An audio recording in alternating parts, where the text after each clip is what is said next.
Hi, I'm Tina C, and today I'm sitting down with Sami Grisafe. Hey! Thank you for coming. Thank you for having me. Okay. Just tell me a little bit about what you do for people that don't know you and don't know your band. Well, I'm a singer-songwriter, and I play ukulele, among a couple of other instruments, but that's my primary instrument.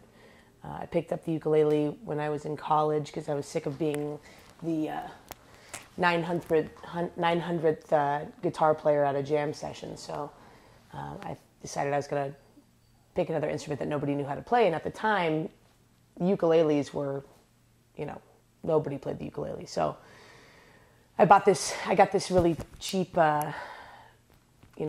Hilo, and that my friend gave me for my 20th birthday. My best friend, and I've been playing ever since. And so now I'm lucky enough to have a band, and we have various musicians that come in and out. Jacqueline Rada is like my staple player that's always with me, and then Janet Kramer plays with us a lot, Smoke and Joe, and a few other people that shift in and out. Are you from here? No, I'm from Southern California, a little town called Redlands. I was born and raised there. My family still resides there in the house that I pretty much grew up my latter childhood in. And so I moved out here for college. I got a scholarship to Chicago College of Performing Arts at Roosevelt and got my BFA in acting. So you just stayed here? I love Chicago so much. It's just, the people here are really wonderful, and I don't think I could ever go back to a non-city living experience. So you released a record back in, it was the fall, right? No, Atlantis was released in June, early June of this year. So, but that was we've just done a digital release. Right. Right now we're working on doing a CD release party for the hard copy release. And those are being printed as we speak, actually. Oh, very cool. When's the release? We're working on dates, but it's either going to be end of 2012 or early, like January 2013. And we might be working with another artist that's Chicago-based who's really wonderful. And he also had, I'll give you the hint, it's a guy, also just released an album. And so we're talking about perhaps doing a joint release, which would be a lot of fun because I think he's amazingly talented. So awesome. And you just did the music video that was released a month or two ago. Yeah, Drunk Dial. Yeah. Yeah, there was two. We had Atlantis, which was a month prior to that, and we shot that out in California with a production company. It was Why Not and Scene Pello in conjunction, and that was a lot of fun. We were in Malibu and Playa del Rey. And then Drunk Dial was shot on the, my friend Bettina, she has a really awesome rooftop in the West Loop. And we just basically had a bunch of friends get together and drink, and we shot it. And that was pretty much the long and the short of it, so it was a lot of fun. So I know that you play occasionally when you're bartending at the Closet. every time, every night. Every night. Every night I'm there, I end up pulling out the baby axe. What started you playing while you're bartending there? Well, when I first started playing out, my first gig I got that I was paid for in the city, that was a solo gig, was I guess it was like 3 years ago. And so then I started to have to learn material, and I'd go to work during my day shifts.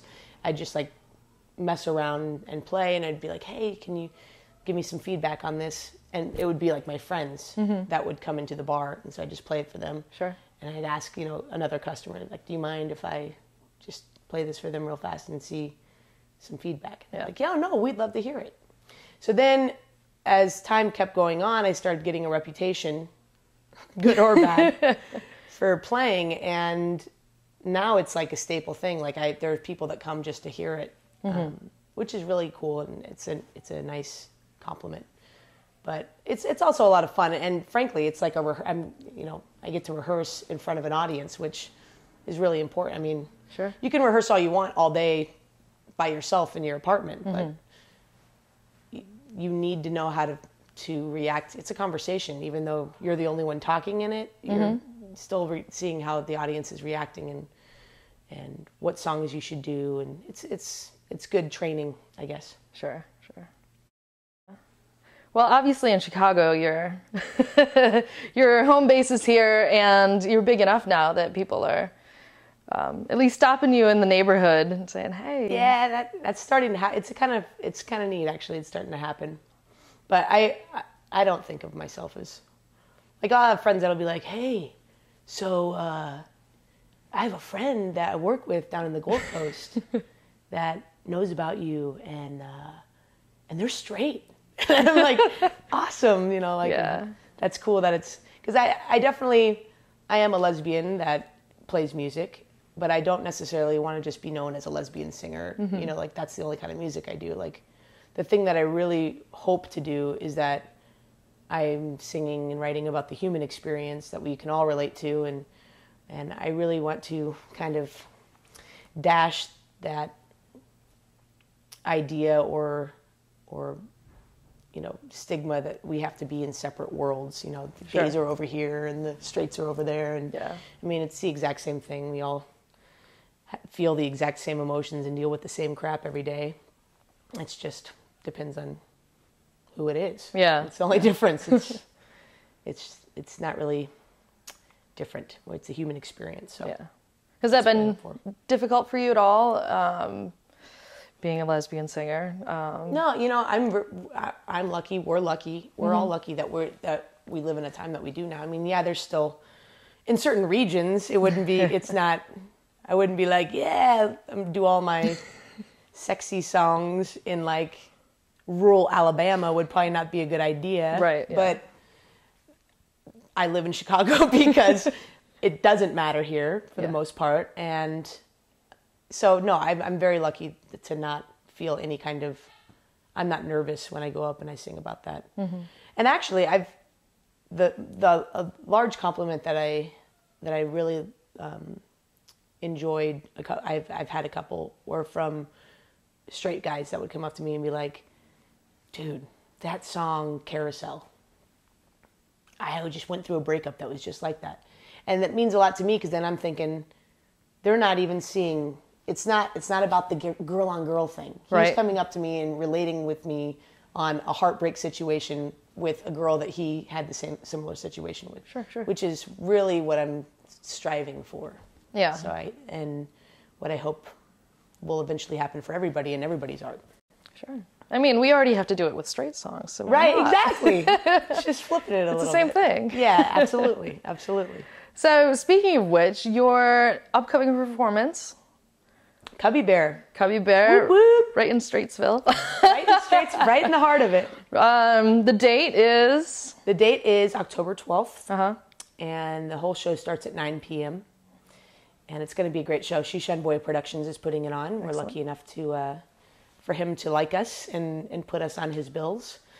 And it's going to be a great night. It would be about an hour-long set, but all the other bands there are fantastic as well. And Radio Live is headlining the whole thing. And so we're looking forward to it. It's going to be a high-energy show. We figure we couldn't put a lot of the slow, sappy stuff in a place like Cubby Bear. You know? Keep it high energy. It'll be a lot of fun. Awesome. So. And how much are tickets? Tickets are at the door. They're going to be $8. Okay. Or you can buy them online, I believe. You can just go to my Facebook page and get the link to that. Before I have you play, is there anything else specific that you have coming up that you know that you want to plug, that you know? That...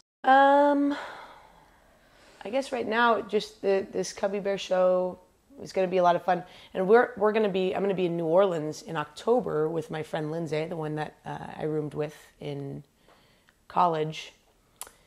So I'm not going to be playing back here for a while. So if you want to catch a show, you got to come to the Cubby Bear show, because it won't be till November-ish that we'll be playing here again.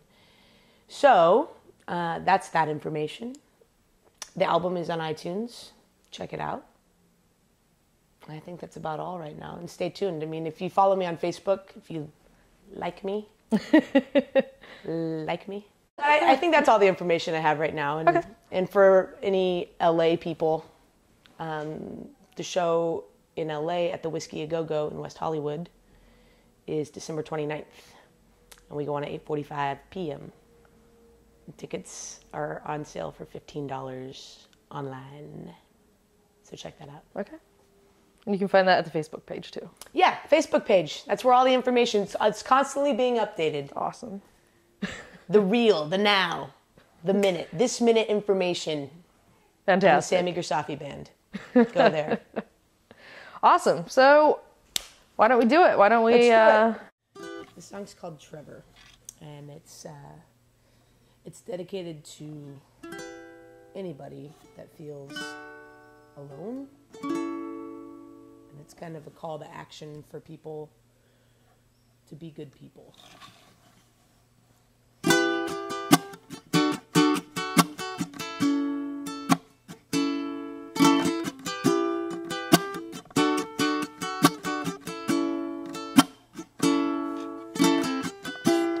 Daddy called him useless. And Mama tried to sympathize. And all the kids at school showered him with ridicule and built his reputation with their lies. The people at his way you shoving their opinions into your mind, into your own. But he refused to believe in what they said had validity, and the damage of their actions became well known.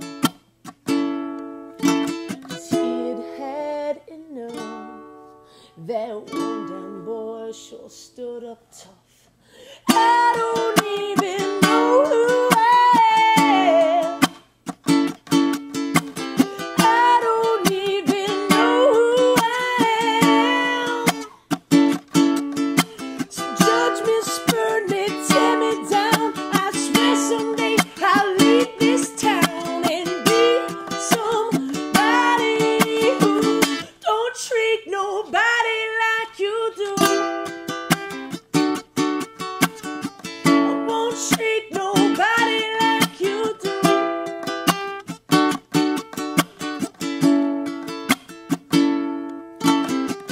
She wasn't one for words and dresses. Didn't like the feel of high heels. And Mama made damn sure she was keeping score. She slipped into her boy-like tendencies. She'd had enough. That one damn girl sure stood up tough. I don't even know who I am. I don't even know who I am. So judge me, spurn me, tear me down. I swear someday I'll leave this house and be somebody who don't treat nobody like you do. I won't treat nobody like you do. How do you treat somebody like you do? How can you treat somebody like you do?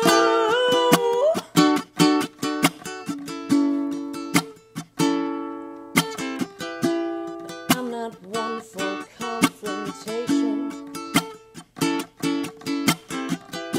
but I believe in humanity. So I will not stand by while some bully throws a punch at a weaker guy. You're only as strong as your defeats. So if you've had enough, stand up tall and call their bluff. Now I know who I am, and I stand by who I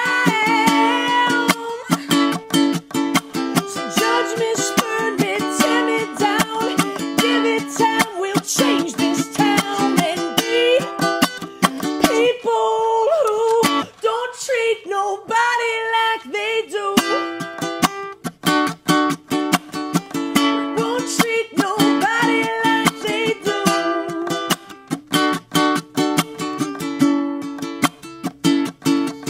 Don't let the ignorant define who you are, that's yours to find. And be somebody who don't treat nobody like they do. Like all those insecure fools. Don't treat nobody like they do.